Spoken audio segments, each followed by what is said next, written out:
श्री पतंजलि महामुनये नमः।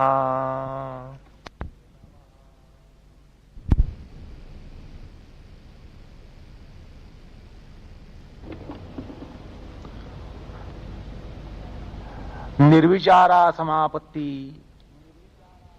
म्हणजे संप्रज्ञात समाधीच्या प्रांतामधला अंतरतम सर्वात आतला गाभा, समाधी प्रज्ञेचा अत्यंत आतला असा गाभा म्हणजे निर्विचारा समापत्तीची पराकाष्ठा.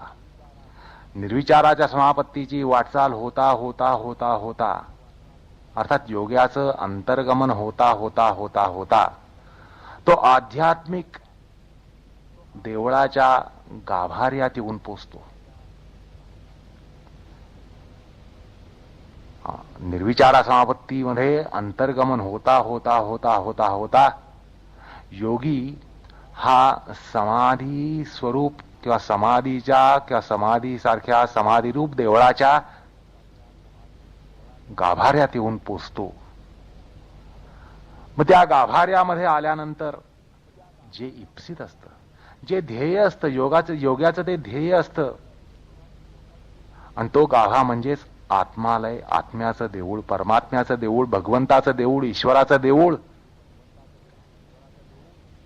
ईश्वर सर्वभूतानां हृद्देशे अर्जुन तिष्ठती हा जो हृदयाच्या अंतस्थ कोशामध्ये, हृदयाच्या गाभाऱ्यामध्ये जो भगवंत आहे,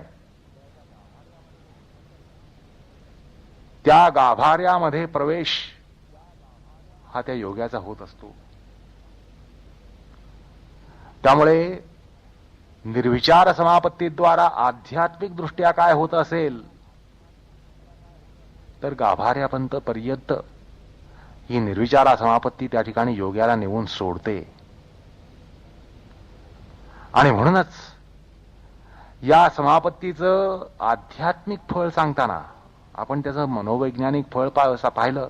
अमुक साक्षात्कार होतो, तमुक साक्षात्कार होतो, पंचभूतांचा साक्षात्कार होतो, तन्मात्रांचा साक्षात्कार होतो, इंद्रियांचा साक्षात्कार होतो, अंतःकरणाचा साक्षात्कार होतो, अहंकाराचा साक्षात्कार होतो, महत्त्वाचा साक्षात्कार होतो, पृथ्वीचा साक्षात्कार होतो. या सगळ्या गोष्टीचा साक्षात्कार होता होता होता होता योगी हा गाभाऱ्यापर्यंत जाऊन पोहोचतो. अर्थात साक्षात्कार हे त्या ठिकाणी गौण आहेत, अवांतर आहेत. अंतर्गमन होता होता होता योग्याला एक आंतरिक समाधान, आंतरिक शांतता, आंतरिक प्रसाद हा लाभत असतो. आणि म्हणूनच हा जो ध्यानाचा लाभ आहे, तुम्हा आम्हाला त्या ध्यानामध्ये एखाद दुसऱ्या मिनिटाच्या ध्यानामध्ये केवढा लाभ होतो तर योग्याला किती होत असेल याचं गणित केवळ आपण कल्पनेनेच करावं. पण त्या योग्याला जो लाभ होतो तो सूत्रकार या ठिकाणी सांगणार आहेत. आता कल्पना करण्याचं कारण नाहीये.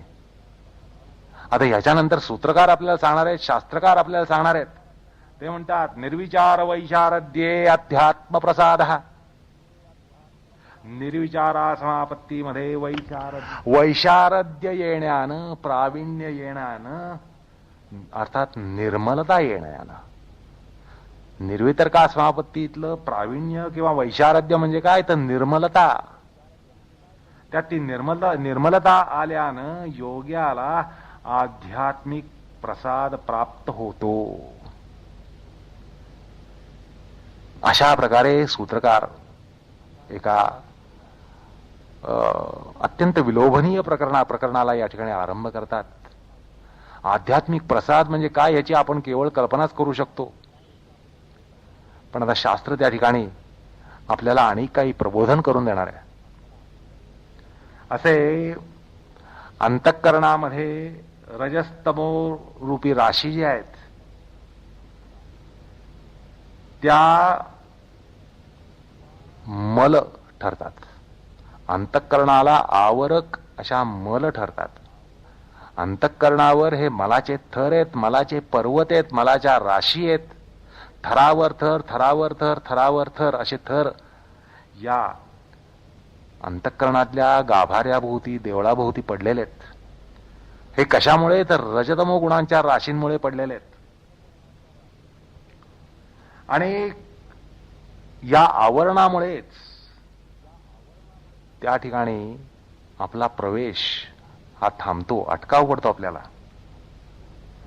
आणि त्याच्या विरहित म्हणजे ते जर मल हटले म्हणजे प्रकाशरूप स्वरूप अशा बुद्धिसत्वाद्वारा ती एक प्रकारची विजेरी त्या ठिकाणी कार्यान्वित होते. किंबहुना तो भाग स्वयंप्रकाशित आहे, तो भाग स्वयंप्रकाशित आहे. पण त्याच्यावर या राशींमुळे, रजतमगुणांच्या राशींमुळे तो स्वयंप्रकाशी आत्म्याचा प्रांत हा व्यवहित झालेला आहे. रजतम गुणांच्या त्या ठिकाणी त्यांचा संपर्क असल्यामुळे त्या ठिकाणी अंधकार आहे. आपल्याला केवळ अंधकार दिसतो. आणि त्याचं राहित्य, त्या मलाचं अपगमन होणं, निरसन होणं, विसर्जन होणं, त्यांचं नाहीसं होणं, ह्याला वैशारद्य असं म्हटलं जातं. वैशारद्य म्हणजे केवळ प्रावीण्य असा अर्थ घ्यायचा नाही. प्रावीण्य म्हणजे काय? प्रावीण्य म्हणजे हे अंतःकरणातल्या मलांचा अपगम होणं, ह्याला वैशारद्य म्हणतात. आणि निर्विचारा समापत्तीच्या पराकाष्ठेमध्ये हा अपगम किती श्रेणीचा होत असेल ह्याची कल्पनाच करावी. अर्थात त्याला निर्विचार वैशारद्य म्हटलेलं आहे की त्या ठिकाणी परिपूर्ण अशा तऱ्हेचा मलाचा अपगम होणं, याला वैशारद्य असं म्हटलेलं आहे. आणि ते वैशारद्य निर्विचारारूपी समापत्तीनं प्राप्त होत असतं. तेव्हा जो बौद्धिक उत्कर्ष होतो माणसाच्या बुद्धीचा, बौद्धिक उत्कर्ष म्हणजे मेंदूतल्या बुद्धीचा नव्हे, अंतःकरणातली जी बुद्धी आहे, प्रकाश आहे, त्याचा जो उत्कर्ष होतो, तो उत्कर्ष हा ज्ञानरूप नसतो. केवळ ज्ञानरूप नसतो, हा अध्यात्म प्रसाद असतो. म्हणजे अध्यात्म प्रसादाचं आपण आपल्या तोकड्या शब्दामध्ये वर्णन करायचं म्हटलं तर ती एक पराकाष्ठेची विशोकावस्था असते, पराकाष्ठेची आनंदावस्था असते. आणि एक ज्याला परमानंद म्हणता येईल असा हा परमानंद असतो. कारण असं आहे की अध्यात्म प्रसाद आणि शोक यांचं कधी सहचरण होऊ शकेल का? कल्पना सुद्धा करता येत नाही. अध्यात्म प्रसाद आणि शोक यांचं सहगमन कदापि होऊ शकत नाही. त्यांचा अन्वय कदापि होऊ शकत नाही. त्यांच्या अन्वयाची कल्पना सुद्धा करता येत नाही. आणि म्हणजे अध्यात्म प्रसाद म्हणजे हा परमानंद स्वरूप असतो. आणि ज्याला पराकाष्ठेची विगत शोकावस्था, विशोकावस्था म्हणता येईल अशी ती असते. एका दृष्टीने सत्वगुणाच्या उत्कर्षामध्ये मिळणारी परमानंदावस्था आणि विगत शोकावस्था अशा काहीतरी तोकड्या शब्दातून आपल्याला या अध्यात्म प्रसादाचं वर्णन हे या ठिकाणी करता येईल. असो, तर भाष्यकार सर्वप्रथम या ठिकाणी वैशारद्य म्हणजे काय हे आपल्याला स्पष्ट सांगतात.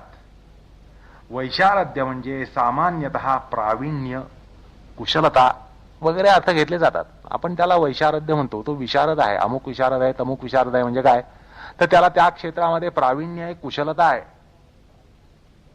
पण निर्विचारा समापत्ती मधलं प्रावीण्य म्हणजे नेमकं काय?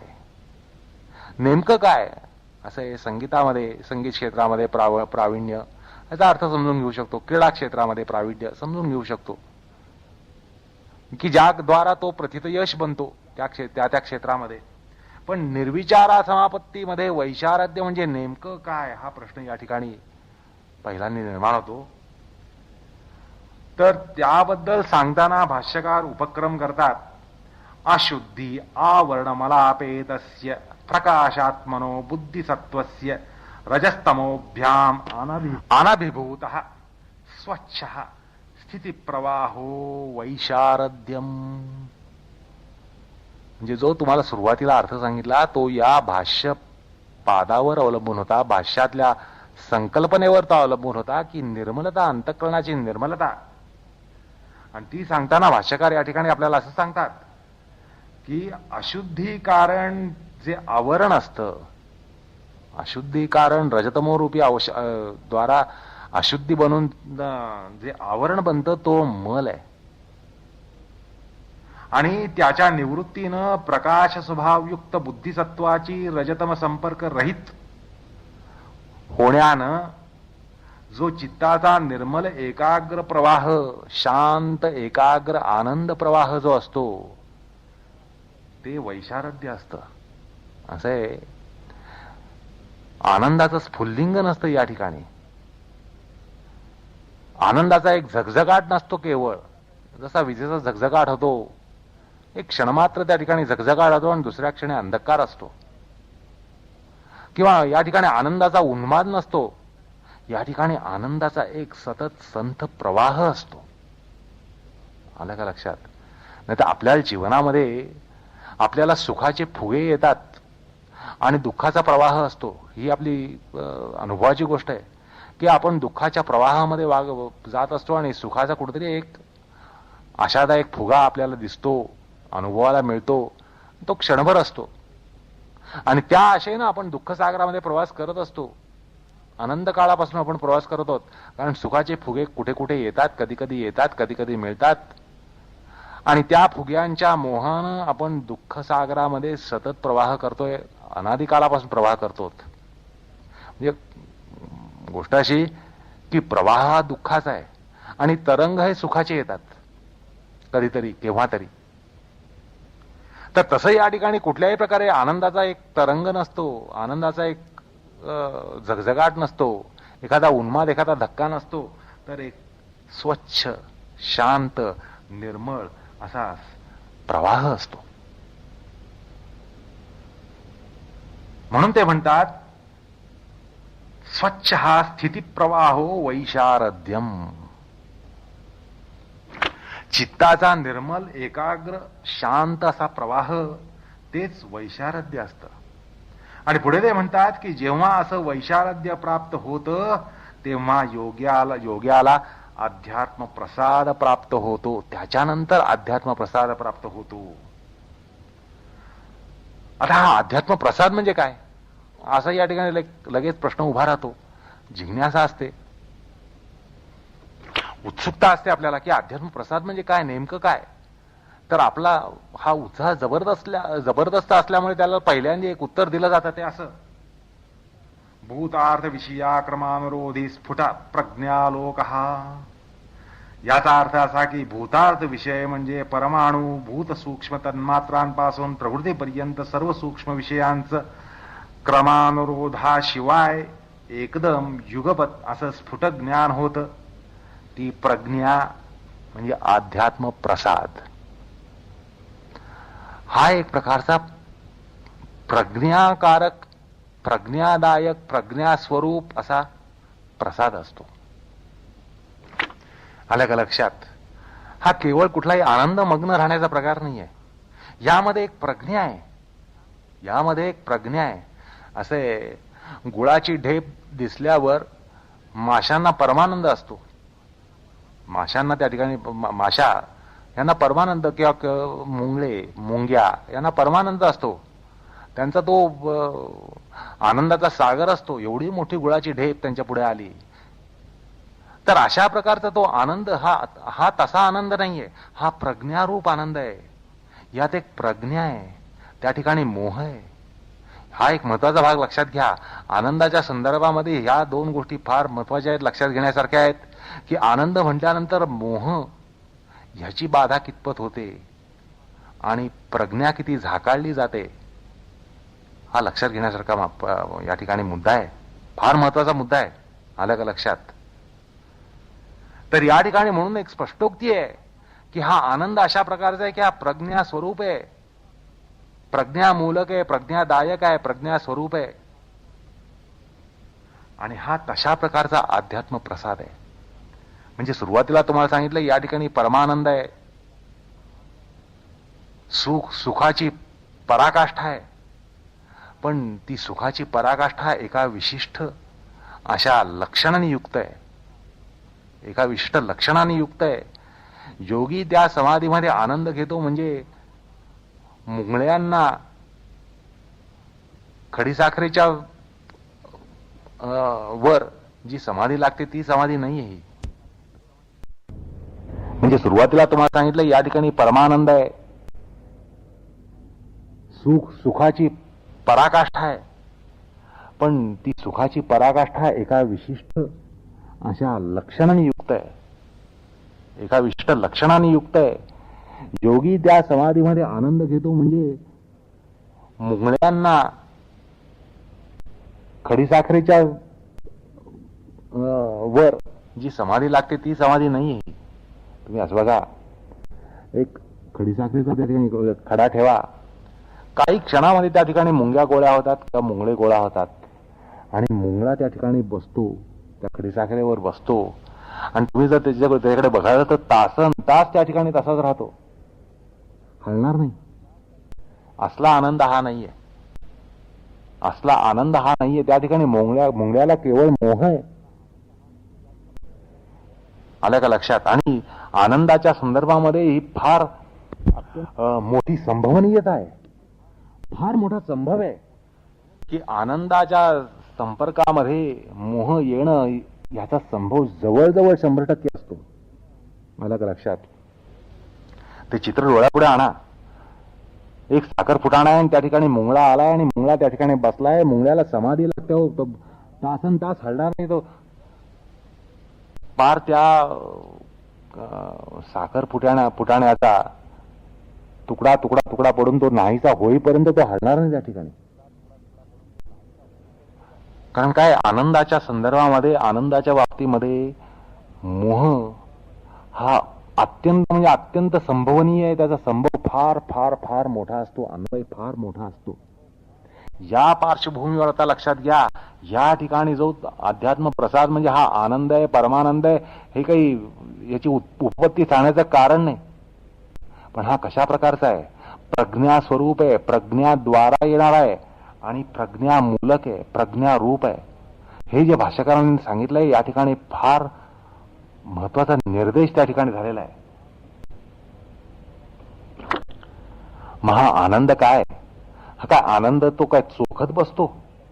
जसा आपण तोंडामध्ये खडीसाखर चोखत राहतो तसा काय हा आनंद चोखत असतो काय योगी? हा काय प्रकारचा आनंद आहे? कशा प्रकारचा आनंद आहे?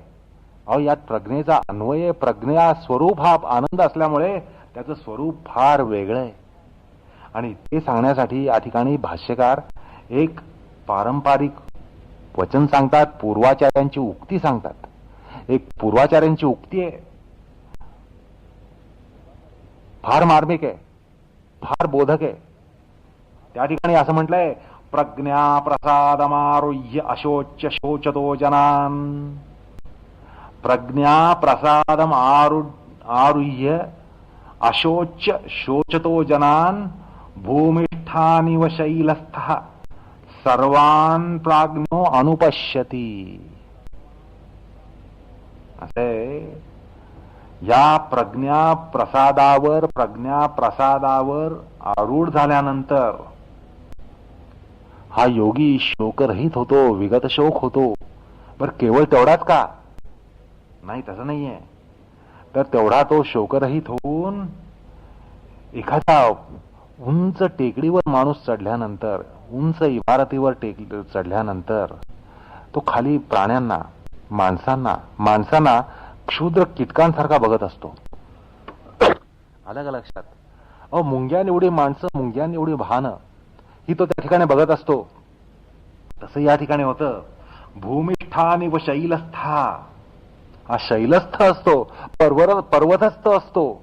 आणि भूमिष्ठानिव, हा भूमीवरच्या सगळ्या प्राण्यांना तो सर्वान प्राज्ञो अनुपश्यती. म्हणजे त्या शोकग्रस्त अशा सगळ्या लोकांना तो त्या ठिकाणी शैलस्थ दृष्टीने बघतो. हा जो साक्षी भाव आहे, हा जो साक्षी भाव आहे तो महत्वाचा आहे. आलं का लक्षात? आता या ठिकाणी योगी हा एका अंतस्थ अवस्थेमध्ये गेलेला असतो आणि त्यामुळे तो बघतो काय? तो बघतो काय? तर आपलं मन, आपली बुद्धी, आपलं अंतःकरण, आपलं शरीर हेच बघत असतो. त्यांना कसं बघतो? तर जणू हा शैलस्थ आहे आणि आपलं शरीर, आपलं मन, आपलं बुद्धी ह्यांना तो त्या क्षुद्र अशा कीटकांप्रमाणे बघत असतो. आपल्या स्वतःच्याच अंगभूत अशा मनाला, बुद्धीला, अहंकाराला, शरीराला, देहाला, प्राणाला हा तशा शैलस्थ वृत्तीनं बघतो.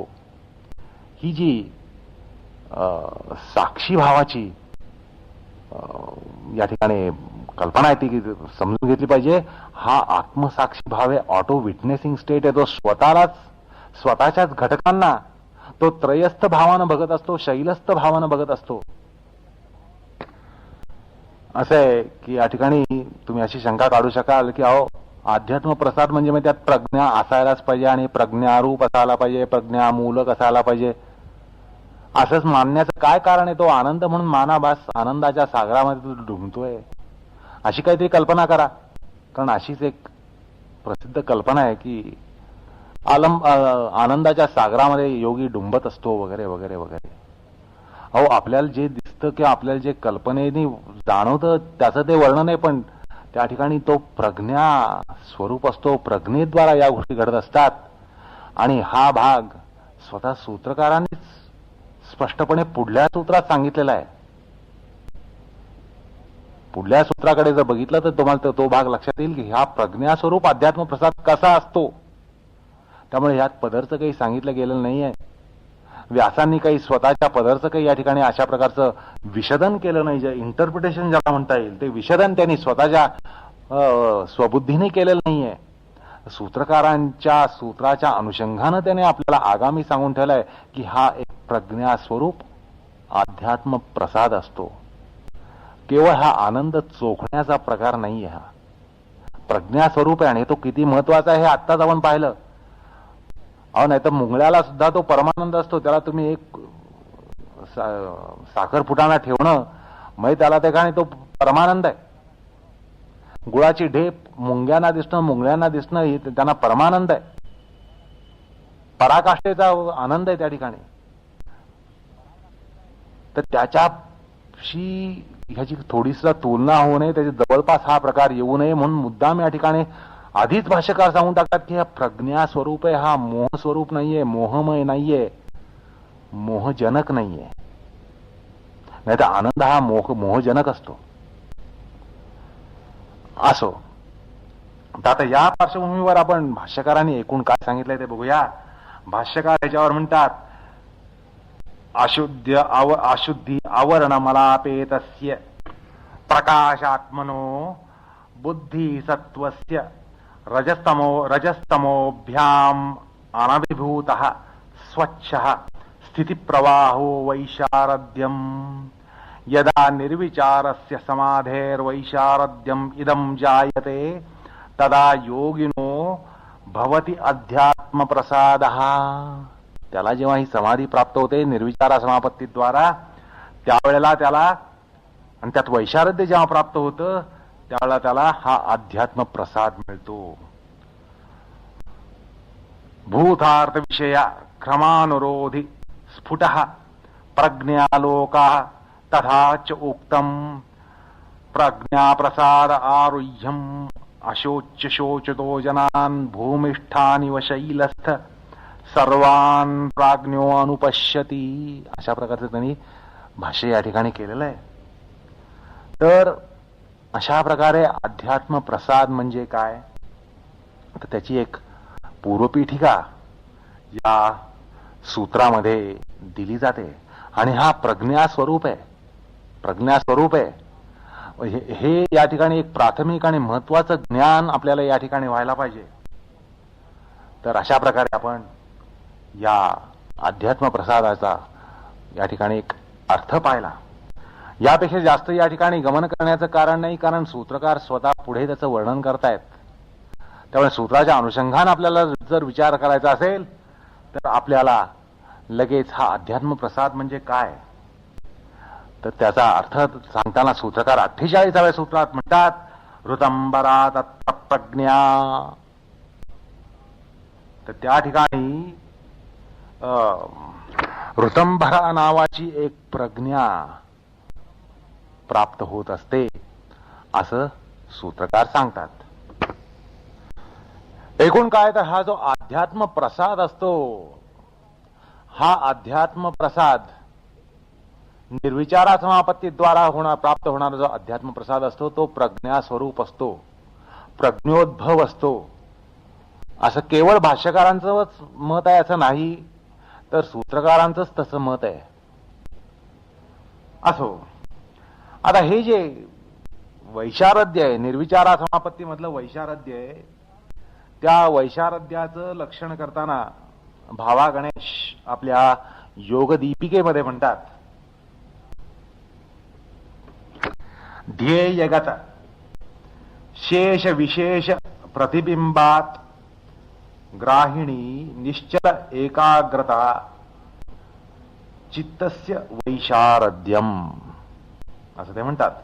ध्येयगत शेष अशेष प्रतिबिंबात ग्राहिणी निश्चल एकाग्रता चित्तस्य वैशारद्यम म्हणजे ध्यानामधली जी प्रगल्भता आहे त्याला वैशारद्य असं म्हटलेलं आहे.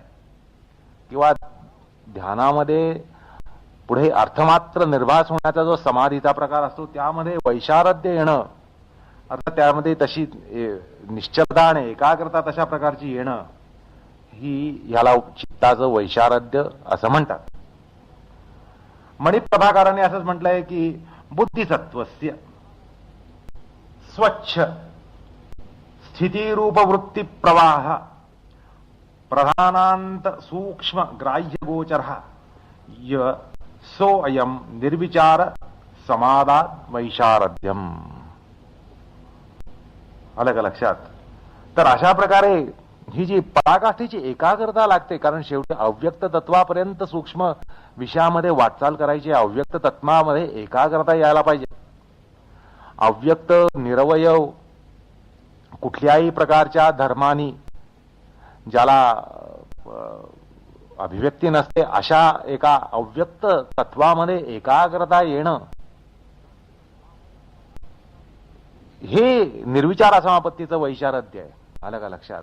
गाय, कमळ, गुलाब ह्याच्यामध्ये एकाग्रता येणं हे आपल्या दृष्टीने वैशारद्य आहे किंवा त्याला त्याच्यात ध्यानमग्न होतो. पण असं आहे की पुढे याला सूक्ष्म तत्व येतात, तन्मात्र येतात, निदान तन्मात्रांना काहीतरी अभिव्यक्त धर्म असतात. त्यानंतर अहंकार तत्व येतं, त्याला काहीतरी अभिव्यक्त धर्म असतात. बुद्धितत्व येतं, त्याला काहीतरी अभिव्यक्त धर्म येतात. कारण बुद्धितत्वाच्या अलीकडची सगळी तत्व ही लिंगाच्या धर्मानी, त्याला काहीतरी ते लिंग असतं, काहीतरी खूण असते. पण हे अलिंग तत्व ह्याला कुठल्याच प्रकारचं खूणच नाहीये, लिंगच नाहीये. म्हणजे आतापर्यंत आपण निर्विचार समापत्तीमध्ये असं पाहिलं की अभिव्यक्त धर्म केशु वगैरे आपण प्रकार पाहिले की अभिव्यक्त धर्म काहीतरी त्या ठिकाणी योग्याला साक्षात्काराला विषय म्हणून प्राप्त होतात, ध्येय म्हणून काहीतरी प्राप्त होतात. आलं का लक्षात? ज्या ठिकाणी आपल्याला केवळ अंधकारच असतो, टोटल ब्लॅकआउट, त्या ठिकाणी योग्याला काहीतरी अभिव्यक्त धर्म असतात. कशा बाबतीत? तर हे जे तन्मात्र आहेत, अहंकार तत्व आहे, बुद्धी तत्व आहे, आपल्या दृष्टीने हे टोटल ब्लॅकआउट आहेत, पण त्यांना काहीतरी अभिव्यक्त धर्म असतात आणि ते योग्याला त्या ठिकाणी त्या निर्विचाराच्या पलीकडच्या प्रज्ञेमध्ये दृष्टिगत होतात आणि त्यामुळे त्याला समाधी लागू शकते. पण असं आहे की परमसूक्ष्म असे ते अव्यक्त तत्व आहे, त्याला कुठल्या प्रकारचं लिंग नाही, त्याला अलिंगच म्हटलेलं आहे, त्याला अभिव्यक्त धर्मच नाहीत.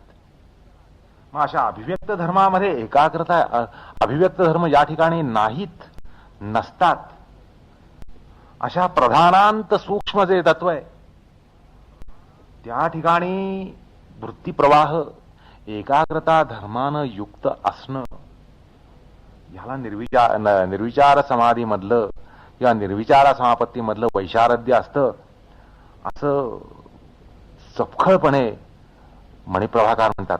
मणिप्रभाकारांच्या टीकेमुळे आपल्याला ही समस्या लक्षात येते की बाबा खरोखरच अव्यक्तामधली एकाग्रता म्हणजे काय असेल. आलं का लक्षात? एकूण काय तर एकाग्रता धर्माची पराकाष्ठा ज्या ठिकाणी असते, तन्मयता प्राप्त होण्यासाठी जो धर्म लागतो त्याची पराकाष्ठा ज्या ठिकाणी असते, असं आपल्या लक्षात येतं की कमळामध्ये तन्मयता ठीक आहे समजू शकते, गुलाबामधली तन्मयता समजू शकते, गायीमधली तन्मयता समजू शकते, पण ज्यावेळेला तत्व सूक्ष्म सूक्ष्म सूक्ष्म होता होता होता होता होता होता अव्यक्ताच्या प्रांतामध्ये जाऊन पोचतात, त्यावेळेला एकाग्रता काय असते ह्याची कल्पनाच करा.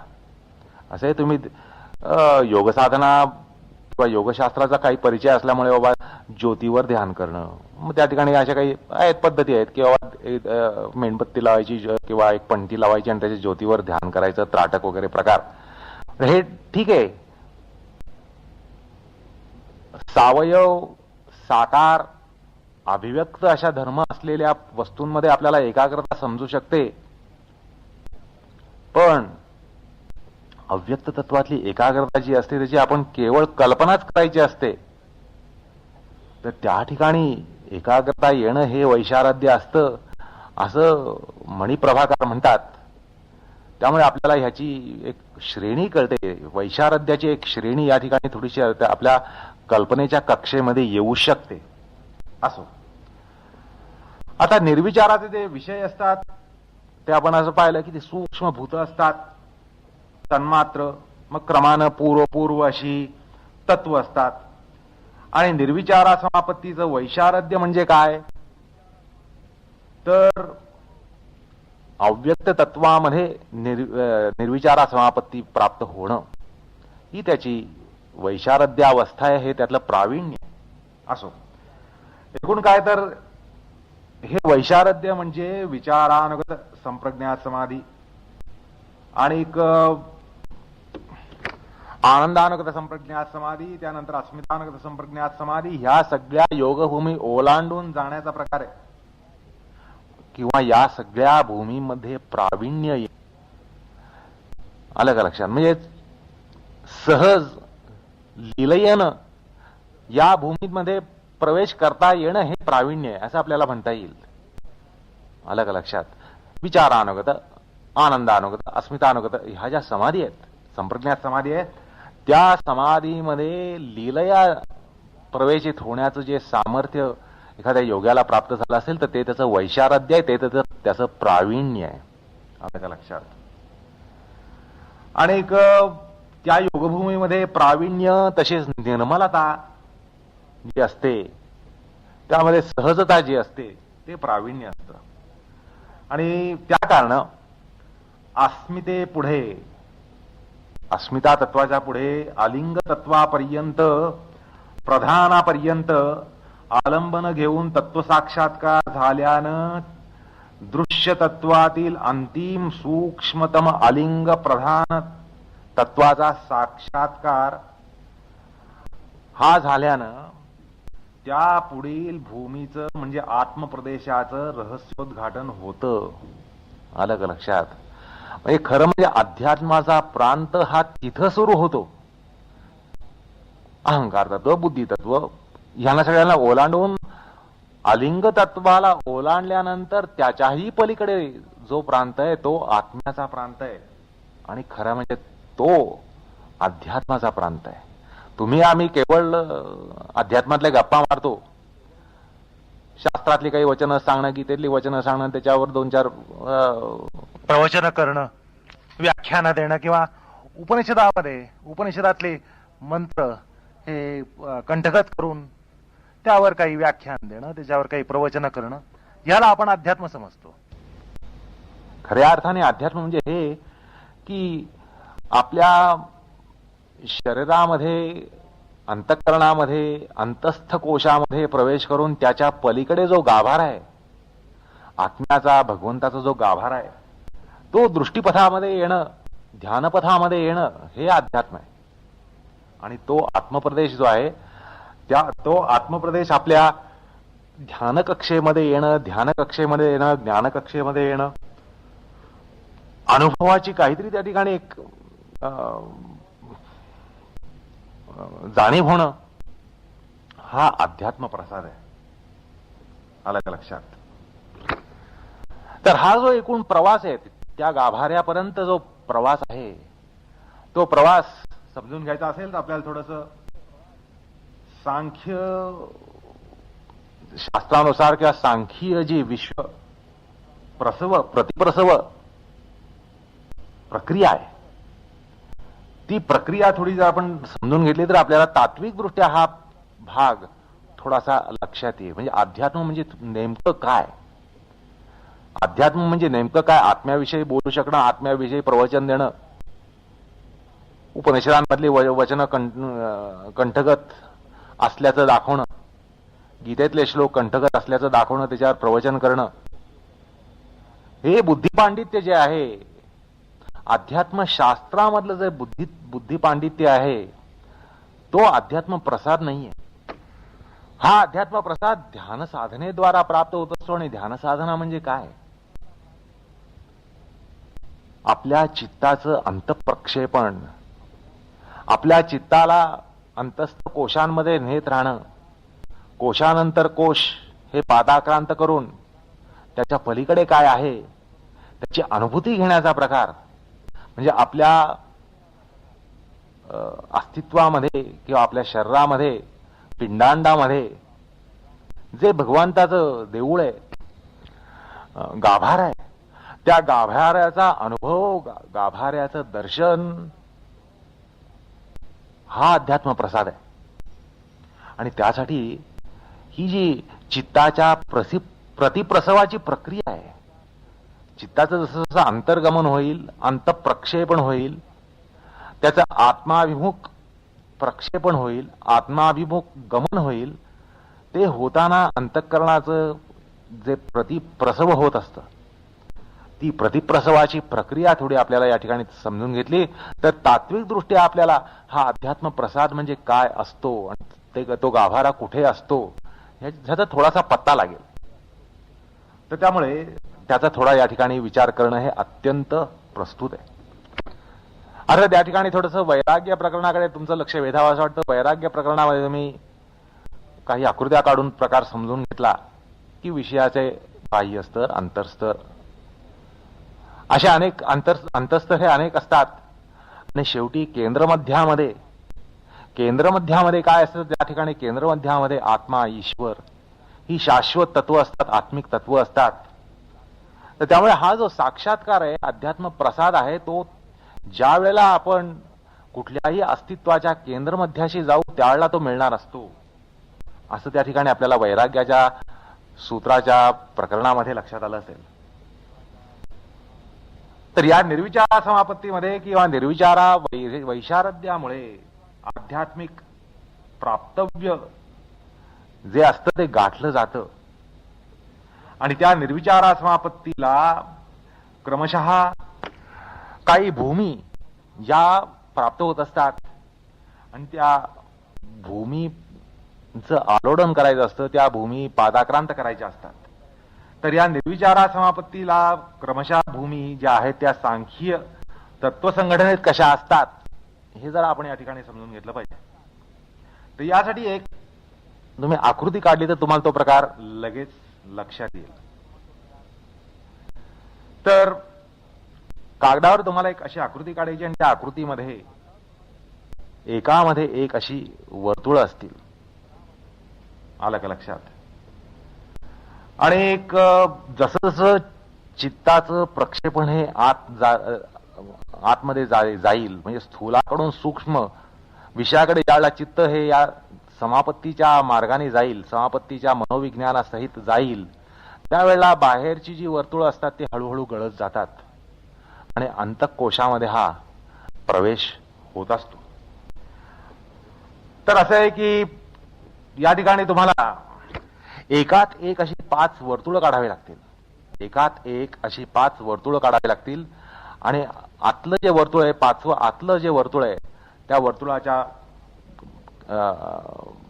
केंद्रमध्याचा हा निर्देश तुम्हाला करावा लागेल. अर्थात तो केंद्रमध्य सगळ्या वर्तुळांचा केंद्रमध्य असेल. तर ह्यातला सगळ्यात जो बाह्य वर्तुळाचा प्रकार आहे तो म्हणजे हे विषय इंद्रियांचे विषय, हे इंद्रियांचे विषय जे आहेत त्यांचा निर्देश या बाह्य वर्तुळात झालेला असतो. आणि मग समापत्तीद्वारा योगी हा त्याच्यापेक्षा त्याचं आतलं वर्तुळ जे आहे त्याचा संघटक म्हणून जे वर्तुळ आहे त्या संघटक वर्तुळाचा साक्षात्कार करून घेतो. ते वर्तुळ स्थूल महाभूतांचं असतं, स्थूल भूतांचं असतं. आलं का लक्षात? म्हणजे बाह्य वस्तू म्हणजे ते कमळ, गुलाब, गाय, घोडा, पर्वत, नदी ह्या ज्या बाह्य इंद्रिय वस्तू आहेत त्या वस्तूंची संघटना कशी होते तर ती या पंचमहाभूतांच्या अनुसंघाताने होत असते. त्यामुळे सवितर्का निर्वितर्का समापत्तीमध्ये तो साक्षात्कार करून घेतला जातो. म्हणजे वस्तूचा जो बाह्य स्तर आहे त्या स्तरामध्ये आत प्रवेश केला जातो आणि पहिलं वर्तुळ आहे त्याचं आलोडन होऊन आतल्या वर्तुळामध्ये प्रवेश केल्यानंतर त्या ठिकाणी पंचमहाभूतांचा प्रदेश हा लागतो जो स्थूल भूतांचा असतो. इंद्रियांच्या दृष्टीने सूक्ष्म, बुद्धीच्या दृष्टीने सूक्ष्म, पण समापत्तीच्या दृष्टीने स्थूल. आणि त्याच्यानंतर मग निर्वितर्का समापत्तीचा प्रांत हा ओलांडला जातो आणि सविचारा निर्विचाराचा प्रांत लागतो. त्या ठिकाणीच जे लगेचचं वर्तुळ लागतं ते म्हणजे सूक्ष्म भूतांचं वर्तुळ, पंच तन्मात्रांचं सूक्ष्म भूतांचं वर्तुळ असतं. शब्द तन्मात्र, रूप तन्मात्र, स्पर्श तन्मात्र, गंध तन्मात्र, रस तन्मात्र या तन्मात्रांचं ते वर्तुळ असतं. ते म्हणजे सूक्ष्म भूतांचं वर्तुळ. आणि चित्ताच्या अंतप्रक्षेपणाद्वारा त्याचंही ज्यावेळेला आलोडन होतं आणि त्याला ओलांडलं जातं त्यावेळेला त्याच्या पुढचं वर्तुळ लागतं ते अहंकाराचं लागतं. अहंकार तत्वाचा साक्षात्कार होतो. अहंकार या तत्वाचा हा साक्षात्कार आहे. आलं का लक्षात? आणि मग त्याच्यानंतर करण्याचं आहे की सूक्ष्मभूतांचे परमाणू अहंकार. मग अहंकाराचा साक्षात्कार झाल्यानंतर अहंकाराचे जे परमपरमाणू असतील ते म्हणजे महत तत्व, त्या महतत्वाचा साक्षात्कार होतो. आणि मग तेही वर्तुळ ओलांडल्यानंतर त्या महत जे परमाणू असतील, परमाणू असतील ते म्हणजे अलिंग. आणि हे सर्वात अंतस्थ असं वर्तुळ असतं की ज्याला कुठल्याही प्रकारचे अभिव्यक्त धर्म नसतात. आताच सांगितलं तो साक्षात्कार कसा असेल याची कल्पना करायला सांगितलं. आणि मग त्या वर्तुळाच्या आतमध्ये केंद्रमध्य जो असतो तो अध्यात्माचा असतो. आणि ज्या वेळेला त्याचा अनुभव किंवा त्याचा सहवास किंवा त्याच्या अस्तित्वाची जाणीव किंवा त्याची प्रभा या कुठल्याही गोष्टीची जाणीव होणं हा अध्यात्म प्रसाद असतो, हा प्रज्ञारूप असतो. असं आपण पाहिलं तर अध्यात्म प्रसाद हा त्या ठिकाणी मिळतो. कारण तो गाभार आहे, तो वस्तू विषयाचा गाभार आहे. आणि ज्यावेळेला त्या ठिकाणी योगी पोचतो त्यावेळेला त्याला जो काही अनुभव येत असतो तो प्रज्ञास्वरूप अध्यात्म प्रसाद असतो. त्यामुळे ही जी या ठिकाणी आपण क्रमबद्धता पाहिली, एक प्रक्रियेची क्रमबद्धता पाहिली. बाह्य विषय, स्थूल तत्व, सूक्ष्म तत्व, अहंकार तत्व, महत तत्व, अव्यक्त तत्व, त्याच्यानंतर आध्यात्मिक केंद्र. हा जो संघटनेचा प्रकार आहे तो पाहिल्यानंतर आपल्याला लक्षात येतं की हा अत्यंत शास्त्रशुद्ध आहे, ज्याला कॉस्मॉलॉजी म्हणतात. विश्वप्रसूती शास्त्र ज्याला म्हणतात त्याला धरून हा सगळा विचार आहे म्हटल्यानंतर हा शास्त्रीय विचार आहे असं सहज लक्षात येतं. आणि त्याच्या केंद्रस्थानी अध्यात्म प्रसाद हा का मिळतो, कसा मिळतो हे सुद्धा आपल्याला बुद्धिगम्य होतं. त्यामुळे हा जो अध्यात्म प्रसादाचा प्रकार सांगितला आहे तो काही अर्थवाद नाहीये. त्याच्या मागे एक तात्विक पक्ष आहे, त्याच्या मागे हे शास्त्र आहे, विश्वप्रसूतीचं शास्त्र आहे. या ठिकाणी प्रतिप्रसवाचा अनुभव आहे असं या ठिकाणी आपल्याला दिसतं. असो तर हा अध्यात्म प्रसाद प्राप्त योगी हा त्यामुळे मनोवैज्ञानिक दृष्ट्या कसा असतो याची एक आपल्याला जिज्ञासा असते. कसं योग्याला तो काय अनुभव असेल.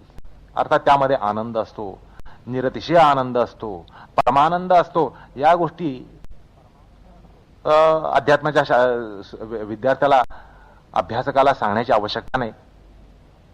कारण अध्यात्मामध्ये आनंद असतो ही गोष्ट तर आता वादातीत आहे. पण त्याचबरोबर शास्त्र सांगतं की तो शोक तरून गेलेला असतो.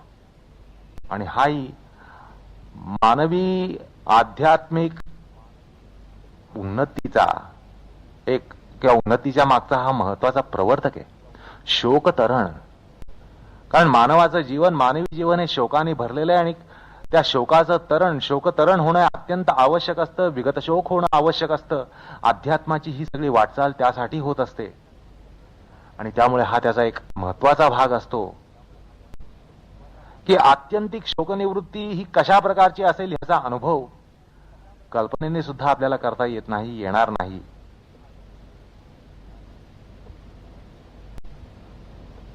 आणि तो आनंद जो आहे शोकतरणाचा, शोकाच्या आत्यंतिक निवर्तनाचा जो अनुभवाचा प्रकार असेल तो या ठिकाणी प्राप्त होत असतो.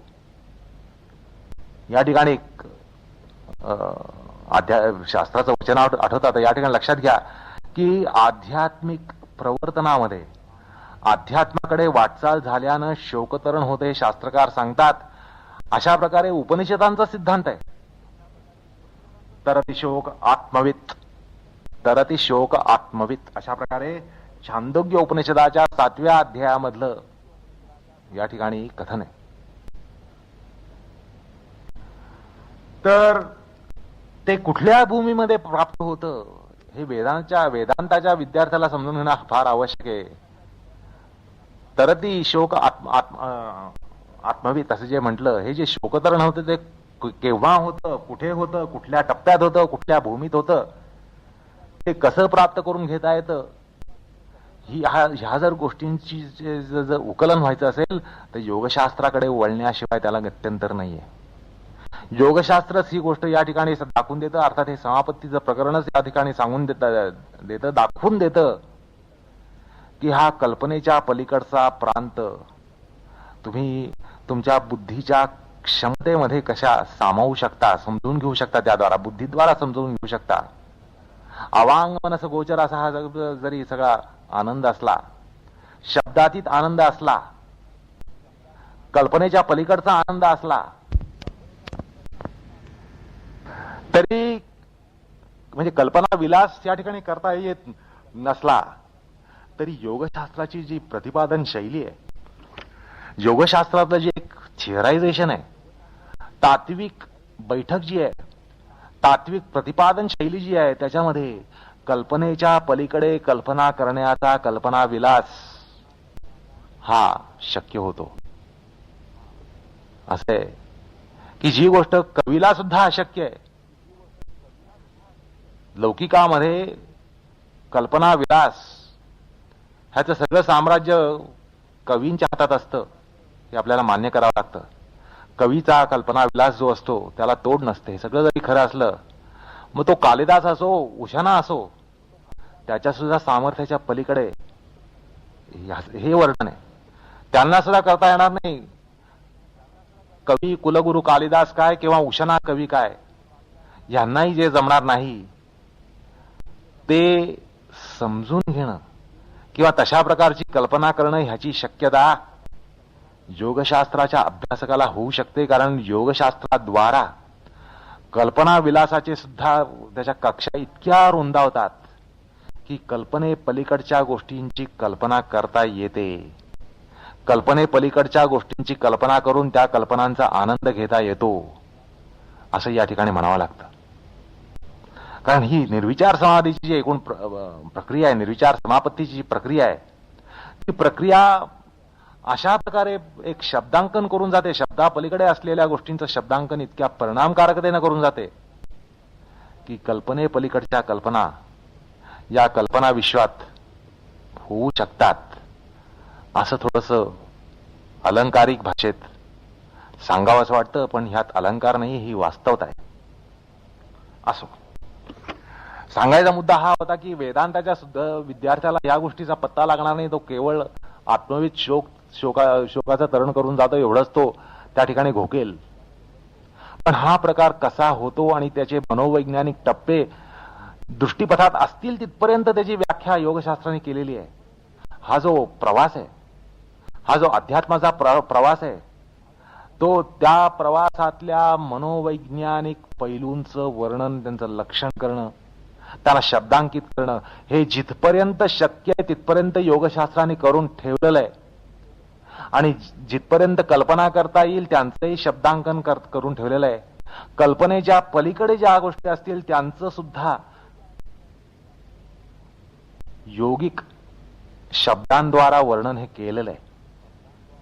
अशा प्रकारे हातला जो गूढवाद आहे, तो गूढवाद उकळणं ह्यासाठी जी योगशास्त्राची हातोटी आहे त्याला तोड नाहीये. जरी हे गूढशास्त्र असलं, गूढवाद असला, तरी गूढवादाचं उकलन करण्याचं जेवढं सामर्थ्य योगशास्त्रीय संकल्पना बाळगतात तितकं सामर्थ्य कुठल्याही दुसऱ्या साहित्यशास्त्र म्हणा, वेदांतशास्त्र म्हणा, या कुठल्याही शास्त्रामध्ये तसं सामर्थ्य नाहीये. कारण योगशास्त्राने या सगळ्या अवस्थांचा, आध्यात्मिक प्रवासातल्या अवस्थांचा मनोवैज्ञानिक भाषेतून त्या संकल्पना मांडलेल्या आहेत, त्यांचं वर्णन केलेलं आहे.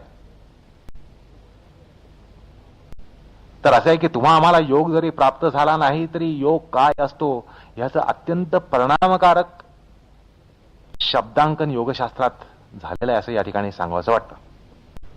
असो,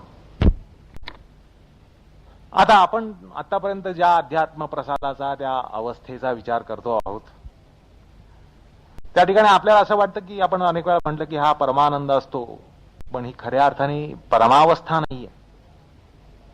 कारण अध्यात्म प्रसादाद्वारा अजून काही प्राप्त होणार आहे ते सूत्रकार, शास्त्रकार ह्याच्या पुढे सांगणार आहेत. आतापर्यंत जे सांगितलं त्यालाच आपण परमानंद मानणं ही सापेक्ष कल्पना आहे. आतापर्यंतच्या आनंदामध्ये हा परमानंद एवढंच ठरणार आहे, पण ह्याच्या पलीकडे काही अजून आनंद असतो हे सूत्रकार, शास्त्रकार ह्याच्या पुढे सांगणार आहेत. त्यामुळे खऱ्या अर्थाने हा परमानंद नाहीये. आपला मार्ग अजूनही ह्याच्या पुढे चालणार आहे. या अवस्थेचं अजूनही वर्णन, ह्याच्या पलीकडच्या अवस्थांचं वर्णन हे ह्याच्या पुढे सूत्रकार करणार आहेत. तर एकूण मुद्दा असा की आतापर्यंत ज्या अवस्थेला आपण परमानंद वगैरे म्हटलं ती खऱ्या अर्थाने परमावस्था नाहीये. कारण या अध्यात्म प्रसादाद्वारा एक प्रज्ञा प्राप्त होते असं आतापर्यंत सांगितलं. ही एक प्रज्ञा असते म्हटलं. आता त्या ह्या प्रज्ञेचं वर्णन हे पुढल्या सूत्रामध्ये होणार आहे. ही प्रज्ञा म्हणजे काय? हा अध्यात्म प्रसाद प्रज्ञा स्वरूप असतो, प्रज्ञारूप असतो, प्रज्ञाजन्य असतो म्हणा किंवा प्रज्ञाजनक असतो म्हणा, काही म्हणा, पण यामध्ये प्रज्ञा टच्च भरलेली असते. तर ही प्रज्ञा म्हणजे काय? हा काय केवळ बुद्धिविलास आहे? तर ही प्रज्ञा म्हणजे नेमकं काय हे सांगण्यासाठी सूत्रकार आरंभ करतात. ऋतंबरा तत्र प्रज्ञा. कृष्णार्पणमस्तु.